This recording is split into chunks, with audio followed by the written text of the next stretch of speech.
making Hammer uncomfortable, without him saying I'm uncomfortable, somebody around him would have came to you and said, quit making Hammer uncomfortable. Right. It would have been like a no negotiable statement. Right.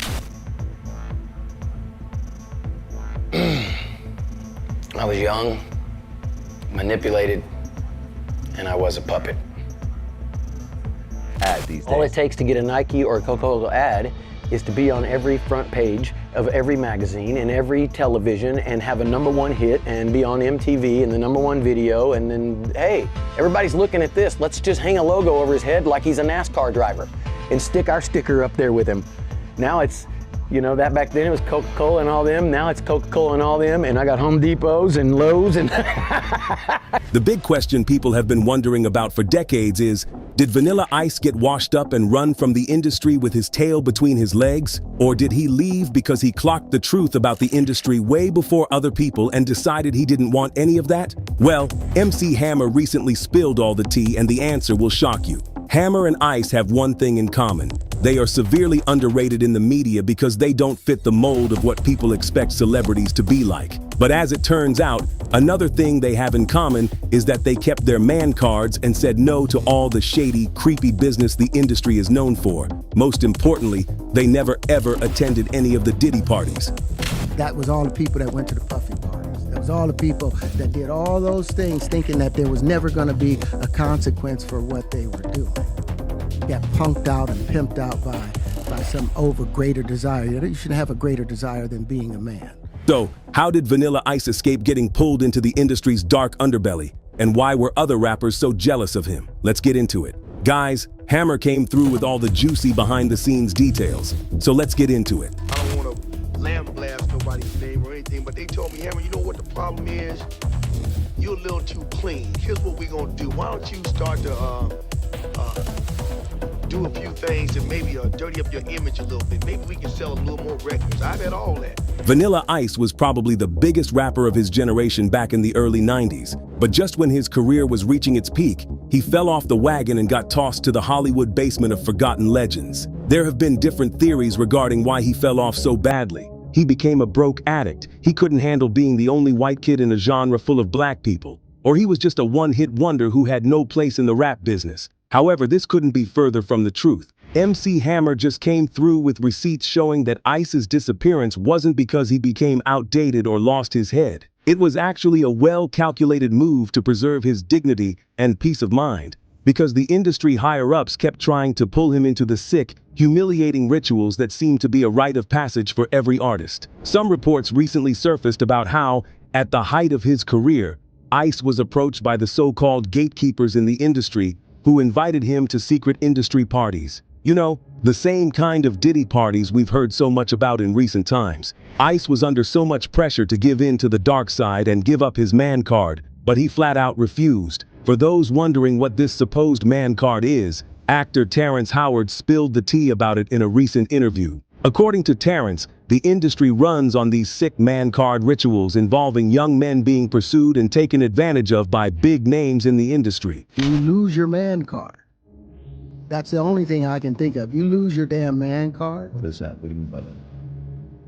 You give up your ability, your right to be a man. Man don't take it, a man gives it. So when you give up that man card, you don't get that back. Are you saying what I think you're saying? I'm saying what I'm saying. You don't get that back. You come into this world as a man one time. These younger men are chased down, oiled up, and made to spread all their goodies for industry gatekeepers like Diddy in exchange for career opportunities. According to Terrence, celebrities who go through this ritual later develop mental health issues and are forced to use alcohol and substances as a coping mechanism. The things that they did, no matter how they did it, whether they were drunk or high or whatever, you gave up your man card. You need therapy. And that's the thing that hurts them the most. And so they end up on drugs, end up every way to try and get rid of any principles there are. And that's what the business does. And the women that trade their bodies to go and get the role. However, refusing to get roped into the industry's dark side severely affected Ice. He started getting attacked on all fronts, and there were literally threats to his life everywhere he turned. So he did the only logical thing he could do: See, the history of freak-offs in the industry didn't start with Diddy. It definitely wasn't called a freak-off back then, but these sick parties where nothing is off-limits have been around since the 80s. Diddy himself learned how to throw these parties from his mentors, the same ones who tried to drag Vanilla Ice into that world. After Ice became famous, he started getting noticed by some of the most powerful figures in the industry, including late music mogul Charles Koppelman, who had close ties to Diddy's longtime mentor, Clive Davis. Word on the street is that these executives all wanted a scoop of Vanilla Ice, and not just because he was a cash cow for his label. They also allegedly saw him as a potential boy toy and tried to get him into those freak-offs that Clive reportedly introduced Diddy to. As most of you know, Clive and Diddy have a very interesting history, where it's believed that Diddy had to bend over for Clive to get him to bankroll his Bad Boy records in its early days. Rumor has it that some of these executives saw Vanilla Ice as an easy target and wanted to replicate that sugar daddy boy toy relationship with him. However, Ice saw right through this plot, and he dipped before he could be forced to do things he'd regret for the rest of his career. But don't get it twisted. Walking away from that at the height of his career wasn't easy. He was being offered a career guaranteed to make him a permanent member of the A-list class. Walking away from the temptations wasn't easy, but what was even more difficult was the pressure from the higher-ups who were angry he had defied them. Ice later revealed that he sometimes thought he wouldn't make it out of the industry alive. To give you a little context on what Ice was walking away from, during the peak of his career, Ice was selling over 15 million records on just one project. Vanilla Ice became a hip-hop sensation in 1990 after he signed with SBK Records, an imprint of the EMI Group. Ice had previously been signed to Ichiban Records, where he released his debut album, Hooked. And these record executives coming up to me talking about, hey, we're from Epic, Motown, and Warner Brothers, MC. I was like, yeah, right. What are you doing over here in the ghetto? I didn't believe it, you know? Yeah. And sure enough, I landed a small record deal out of Atlanta called Ichiban Records. Sold like 40,000 copies. I was on there with Curtis Mayfield. Wow, okay, and, sure. really cool time. And when I was 19, that's when EMI bought my record and sold 1 million records a week. It's at 48 million now. Wow. And it's still going, so it's pretty good now. Under his new contract, he released a reformatted version of the album To the Extreme, which shot him right into the limelight. To the Extreme became the fastest-selling hip-hop album of all time, and its lead single, Ice Baby, became hip-hop's first Billboard chart-topping single. We sampled them from him, but it's not the same bass line. Like he goes ding ding ding diggy ding ding, ding ding ding diggy ding ding, ding ding ding. That's the way theirs goes. Ours goes ding ding ding diggy ding ding.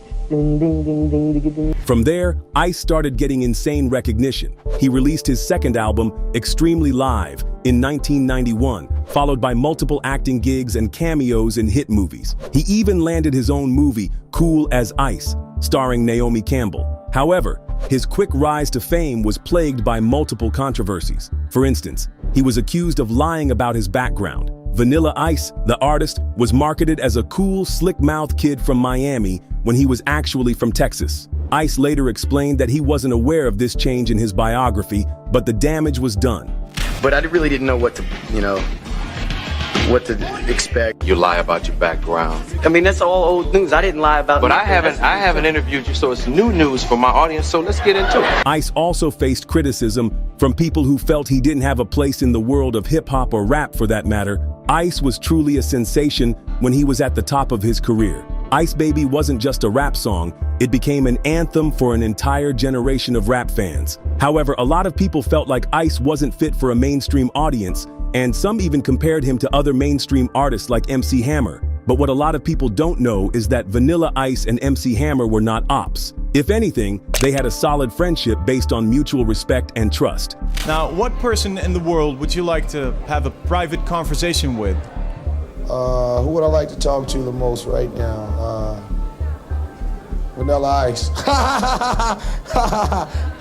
During his time as an underground artist, Ice became cool with some of the heavy hitters in the game, like Tupac and MC Hammer. In the 90s, when Ice opened for Hammer during his Please Hammer Don't Hurt Him world tour, Hammer revealed that he was impressed by how hardworking and original Ice was. Ice was doing his thing in his own lane, without trying to copy others or worrying about the noise. Hammer said, "I was shocked to see a white kid who was rapping and dancing. He was playing for a 100% black club, the only white kid in there. But that didn't deter him. He wasn't trying to emulate dance moves, he was dancing. This was at a time when people were slamming Ice with cultural appropriation allegations, accusing him of cosplaying something he wasn't. So, the fact that someone who pulls as much weight as MC Hammer was singing Ice's praises was definitely something. Interestingly, Tupac, who was known for speaking out about being real in hip-hop, considered Ice one of the realest in the game. Tupac never joined the mob in calling Ice a culture vulture. In fact, he showed him support and advised him when other rappers were hating on him. How did black artists treat you? Great. That's where I'm. Listen, Like Tupac or Biggie or those guys? Oh, good friends of mine. I was friends with Tupac way before he even blew up. When he was the NWA? Digital Underground. NWA. I was the opening act. Listen, I was the opening act for the opening act for the opening act for the opener for the opener when we did the Stop the Violence tour with NWA, Stetsa Sonic, EP&D, Sir Mix-a-Lot. So I was that kid out there, and they were great friends. They embraced me, man. And my whole crowd was always black. I never thought I'd ever play for white people until my music went #1. And when it went #1, all of a sudden my crowds went, well, I went from smaller crowds to huge stadiums in rap music. It just hadn't been done like that before. So for me, I was just like, whoa. And here I am on tour now with, I think it was MC Hammer, and it's just gone mainstream. And it was us because it was my record that was first rap record to go #1. So it was pretty phenomenal. But that's not all. Hammer also believed Ice was being judged so harshly because other rappers were jealous of how seamlessly Ice transitioned between his different performances. They couldn't stand the fact that he was true to himself and not trying to suck up to anybody, a quality that was super rare among artists at the time. Word on the street is that this is the reason why Suge Knight hated Vanilla Ice so much. Suge couldn't stand the fact that Ice was making huge waves without kissing the behinds of label bosses and other higher-ups in the industry. He especially hated that Ice was good friends with his artist Tupac because he felt like Ice was standing in the way of Pac's success, even though Pac never saw it that way. There's a famous story from back in the day that Suge allegedly dangled Ice by his ankles off the balcony of his hotel room. But the story didn't exactly go down like that. It all started after one of Suge's homeboys, California rapper Mario Chocolate Johnson, claimed to have written parts of Ice's song Ice Ice Baby, and he was pissed that he never got credit or royalties for it. Suge's Chocolate and a Los Angeles Raiders linebacker allegedly bust into Ice's suite at the Bel Age Hotel to address the issue. But things allegedly got out of hand, and Ice ended up being dangled off the balcony by his ankles until Ice agreed to give up 25% of the royalties. But according to Ice, this never happened. He claimed he and Chocolate settled the matter in court like proper gentlemen. However, many people seem to believe the story because Suge already had issues with Ice and was going around talking about how he was going to deal with him. This was allegedly because Suge was jealous of Ice's success and would do anything to kick him off the spotlight. But I guess we all know who got kicked into the shadows now. Contrary to popular belief, Vanilla Ice is not in some shack in the middle of nowhere struggling to survive. After leaving the music industry, he built a successful real estate company that is still thriving to this day. Meanwhile, Suge is not going to be up for parole until he's in his 60s. People assume that someone like yourself, who made tons of money primarily from one album, that by this time in your life, that you'd be broke. But the exact opposite happened. So tell me what business moves you started to make early on that puts you in a situation of where you are right now. Publishing. I bought that, and then I had money, and then I was like, you know what?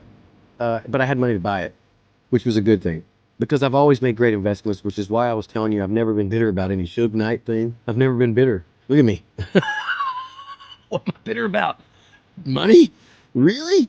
I don't think so. Interestingly, it's always the ones who refuse to get sucked into the shady industry circles that get called broke or crazy. Just look at MC Hammer, for example. One thing Hammer and Vanilla Ice have in common is that they never allowed themselves to fall for the lie the industry tells celebrities. Just let go of your morals, bend over, spread your cheeks, and you'll get everything you desire. But Hammer never fell for anything like that. Those higher-ups knew not to mess with Hammer because, although he had this image of being soft, he got down to business. MC Hammer didn't publicly associate himself with any gang activity or try to create this tough exterior that so many rappers like to do. He was more interested in making records and keeping his business private. But don't get it twisted. Hammer was not one to mess with. He was a certified gangster, and behind the scenes, he was one of the most feared men in hip-hop. You be talking, talking shit about Hammer, but run up on him. Hammer beat I your bet he'll beat your Hammer mother your monk ass. Run up on him. That goddamn MC Hammer, very serious about beef. Oh, you gonna talk about my dancing pants?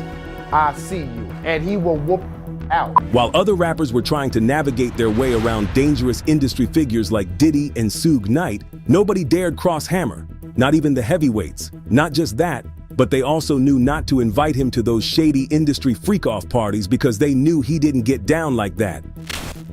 Without spending any money, Hammer could have told some people to him up. Like that wouldn't have been, it wouldn't have, I know who Hammer was affiliated with, and he wouldn't have to pay to tell somebody else. If people would just do it. We from Oakland. Like he wouldn't even have to say it. But what was even more important was that Hammer never compromised himself. So, at a time when artists were being blackmailed with footage of them being freaky or doing illegal stuff at industry parties, nobody had anything to hold over Hammer's head. It's not hard to see why MC Hammer and Vanilla Ice got along so well. They had pretty similar principles and were willing to do whatever it took to protect them. In 2009, Hammer talked about their friendship saying, "Contrary to popular belief, Ice and I are not only cool with each other, we are like long-lost friends. I've known him since he was 16, before he had a record contract, and before I had a record contract. It is a great union." So, what do you think of MC Hammer standing up for Vanilla Ice? Do you think Ice didn't deserve to be treated the way he was? Share your thoughts down below and check out this next video.